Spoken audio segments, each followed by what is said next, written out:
Et à 8h19 sur Europe 1, en vidéo sur europe1.fr, Jean-Pierre Elkabbach, vous recevez donc ce matin le ministre du Budget, des Comptes Publics et de la Réforme de l'État, François Baroin. Bonjour François Baroin. Bonjour Jean-Pierre Elkabbach. Vous rentrez d'Allemagne, quelle santé l'Allemagne? Quelle performance? Est-ce que c'est un exemple, une source d'inspiration ou un modèle? C'est un exemple, c'est une source d'inspiration et c'est probablement un modèle sur certains points. Même s'ils ont des difficultés, les Allemands. Ils ont des difficultés. Ils ont d'abord, faut quand même jamais l'oublier, un modèle économique qui n'est pas le même que le nôtre. Ils n'ont pas de salaire minimum. On a le SMIC. Je ne vois personne en France, à droite comme à gauche, proposer la suppression du SMIC. Ils ont un taux de remplacement des retraites qui est plus faible que le nôtre. Donc c'est un choix quand même important qui n'est pas celui qui est le nôtre autour du pouvoir d'achat. Des salaires tenus et c'est des la modération tensions salariale sur les de la hausses réforme de salaire. Schröder. Et c'est ce qui leur permet d'avoir des gains de compétitivité. Mais ce qui est vrai, c'est qu'ils ont un rebond d'activité économique. C'est une bonne nouvelle. C'est évidemment une bonne nouvelle pour l'Allemagne, mais c'est aussi une bonne nouvelle pour la France. On est le premier partenaire de l'Allemagne, donc ça nous tirera tout ça vers le haut. En 2010, l'Allemagne prévoit une croissance d'au moins 3%. Nous, ce sera 1,5%, 2 fois moins. Est-ce qu'on peut éviter l'écart et que l'écart se creuse? Sur l'activité économique, c'est une chose. Notre priorité à nous, c'est de réduire les déficits. La priorité de l'Allemagne aussi. J'ai été frappé dans mes entretiens avec Schäuble, homologue allemand, avec la présidente, d'ailleurs qui n'est pas de la même sensibilité politique que la coalition actuellement au pouvoir en Allemagne, de la Commission des finances, du consensus politique qui existe autour de la priorité de la lutte et de la réduction des déficits.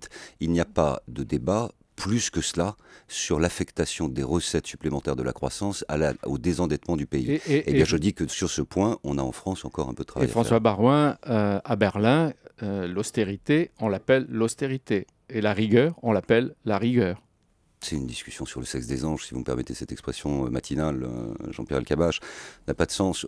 On est un plan d'économie. Ils ne l'appellent pas austérité, ils l'appellent économie. D'ailleurs, ils sont plutôt positifs. Quand ils parlent de chômage partiel, ils parlent de travail à court terme. Alors, donc, avec monsieur positivons les efforts d'économie parce que c'est un élément de confiance. Positivons, quelle convergence vous avez imaginé pour la fiscalité, peut-être pour les budgets? Le souhait du président de la République a été effectivement de réfléchir à une convergence relativement rapide sur le plan fiscal dans un certain nombre de pans d'activité. Par exemple certainement la fiscalité des entreprises, mais certainement aussi la fiscalité des particuliers. Il n'y a plus en Allemagne, depuis un certain nombre d'années, d'impôt de solidarité sur la fortune. Il n'y a donc pas de bouclier fiscal. Comme vous le savez, la société politique est vigoureusement animée par ce débat autour du bouclier, à droite comme à gauche. C'est une source d'inspiration. Le premier président de la Cour des comptes va proposer un pré-rapport fin septembre sur ce sujet. Et si nous pouvons être en temps et en heure pour la loi de finances 2010, alors nous engagerons des réflexions autour de ce sujet. Aujourd'hui, la chancelière Merkel va faire adopter une taxe sur le bénéfice net des banques. Est-ce que vous envisagez d'en faire autant? Là aussi, il y a un consensus franco-allemand. Notre difficulté est de faire en sorte que ce soit partout dans la zone euro et éventuellement au niveau mondial. Ça fait partie des éléments de priorité des G20 de discussion. La France et l'Allemagne sont au diapason sur ce sujet. La Commission de Bruxelles vous demande de taxer les offres triple play, Internet, téléphone, télévision. Est-ce que vous allez le décider? Bon, le statu quo sur le triple play n'est pas possible, mais sur ce sujet, je dirais comme sur tous les autres, et on ne va pas égrener toutes ces niches fiscales d'ici fin septembre comme une marguerite. On a des rendez-vous. Le président de la République à Brégançon nous a demandé d'attendre les chiffres de l'activité économique autour du 15 septembre pour ensuite proposer les arbitrages. Sur le triple play, je vous réponds franchement, on a une injonction de Bruxelles sur ce sujet qui nous pousse à bouger. Mais nous devons aussi être attentifs aux modalités de financement de l'activité du cinéma. On va bouger. Oui, de beaucoup? On va bouger suffisamment pour, non pas que ce soit une source d'économie, mais pour être aussi en ligne sur le plan juridique avec Bruxelles. À Brégançon, François Baroin, il a été décidé de réduire à partir de 2011 les niches fiscales et sociales de 10 milliards, plus que prévu, puisque la croissance n'atteindra que 2%. À combien, à ce jour, il vous manque pour atteindre les 10 milliards? Qu'est-ce qui vous manque? Construction d'un budget, c'est donner du sens, être sincère et être réaliste. Le sens de la préparation du budget, tel que l'a souhaité le Premier ministre, le Président de la République, tel que je le souhaite moi-même, c'est d'être bien en phase avec l'évolution de l'activité économique. La révision de la croissance de 2,5 à 2 nous pousse à chercher 3 milliards, 3 de plus. Donc par il vous rapport à ce manque qu'on a aujourd'hui annoncé. 3 milliards. Il nous manque 3 milliards 3 qui feront l'objet d'arbitrage. D'accord. Où vous 15 septembre. comptez les trouver, ces milliards? On a déjà arbitré près de 7 milliards, il nous reste 3 milliards de choix. Et où les trouver, où serrer, chez qui? Vous savez, on a 75 milliards de niches fiscales, on en a 45 de niches sociales, on a plus de la moitié de notre croissance qui est en dépenses. L'axe essentiel de l'action du gouvernement, c'est d'agir sur les dépenses. On n'augmentera pas les impôts, ni l'impôt sur le revenu, c'est ni une la promesse TVA. qui sera tenue jusqu'en 2012. C'est pas une promesse, c'est un engagement. Oui.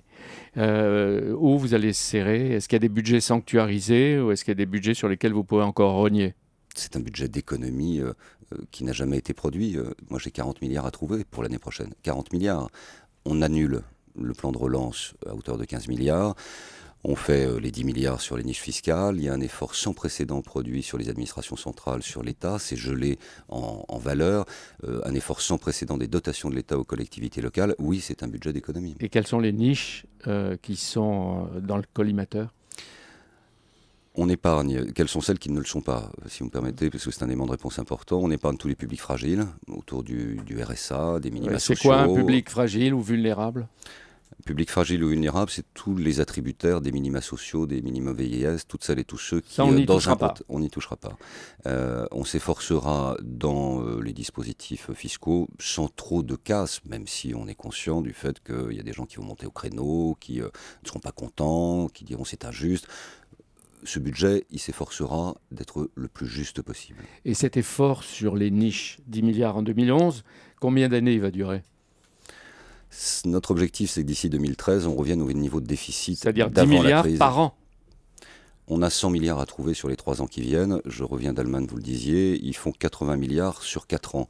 Donc quand on dit que l'effort de maîtrise des dépenses publiques est supérieur en Allemagne, ce n'est pas tout à fait vrai. L'effort de maîtrise des finances publiques, il est supérieur en France, mais le chemin en France à parcourir est plus important. Pour aussi. François Hollande, Jérôme Cahuzac, Michel Sapin et d'autres encore, vos décisions représentent une augmentation, même déguisée, des impôts. Qu'est-ce que vous leur répondez? Lorsque Nicolas Sarkozy fixe à 10 milliards la suppression des niches fiscales sur 75, on ne pousse personne à aller dans une niche fiscale. C'est la grande différence entre raboter des niches et proposer une augmentation des impôts. Si on augmentait les impôts, alors là, oui, on pourrait dire que c'est une politique de rigueur. On n'augmente pas les impôts, on fait un choix de maîtrise des dépenses. Dans le Figaro de ce matin, l'économiste Jacques Bichot, que je ne connais pas mais que je lis, définit les niches comme des cadeaux et des avantages illégitimes accordés avec l'argent des contribuables. Vous êtes d'accord ? En tout cas, la niche fiscale, c'est une forme de dépense qui n'est pas une subvention, c'est un choix de l'État pour animer tel ou tel secteur d'activité, de ne pas prélever d'argent. Voilà, c'est un peu Papa Noël, et parfois on arrose de sable. À propos des Roms, François Fillon a demandé hier à ses ministres d'agir sans laxisme et sans excès. Vous étiez à ce moment-là à Berlin, vous l'avez entendu. Est-ce que vous comprenez qu'ils prennent ces distances à l'égard des excès de la société et de la sécurité spectacle ?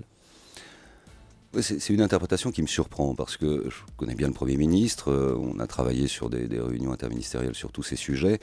Je ne vois personne au sein du gouvernement, ni au niveau de l'État, qui ne soit pas habité par cette mission essentielle qui est de faire respecter l'état de droit. Ne rien faire sur un campement illicite, laisser des hommes, des femmes s'installer sans droit ni titre sur des propriétés publiques ou privées, c'est dans ce cas-là accepter le coup de force. Donc vous c'est le droit de la force. Totalement ce qui est en train de se faire. Au droit de la force, il faut opposer la force du droit. Et je vais même aller plus loin dans ce débat. Moi, je suis frappé de cette curieuse inversion des valeurs. Un agresseur s'est transformé en victime, une victime devient douteuse, un prêtre, un dimanche, à la sortie de la messe, souhaite la mort du président de la République. Je ne sais pas où on va. Les valeurs sont inversées, comme disait tout à l'heure le grand rabbin à Marc Olivier. Dernière question, le Canard enchaîné, vous ne l'avez peut-être pas lu, mais le Canard enchaîné, lui aussi, vous imagine, vous aussi à Matignon, est-ce que vous sentez les épaules ou est-ce que c'est trop tôt ? Les épaules, vous les avez ? Écoutez, tout ça, c'est vraiment... Enfin, je veux dire, c'est pas l'ouverture du bal-trap et j'ai pas l'impression d'être un pigeon d'argile. On a un Premier ministre de grande qualité et celui qui est le maître du temps et le maître du jeu, c'est le président de la République. Très bien, Amen. Merci. Amen. À propos d'Amen, demain, André 23, Jean-Pierre Cabache à votre micro. On ne et ce dira soir, pas forcément Amen. chez Nicolas Mais là, Demorand. c'est un Amen laïque. J'ai bien compris. Voilà. Chez Nicolas Demorand et chez Claude Michel, Askolovitch. François. François Bayrou, invité donc ce soir de la nouvelle tranche d'info d'Europe 1.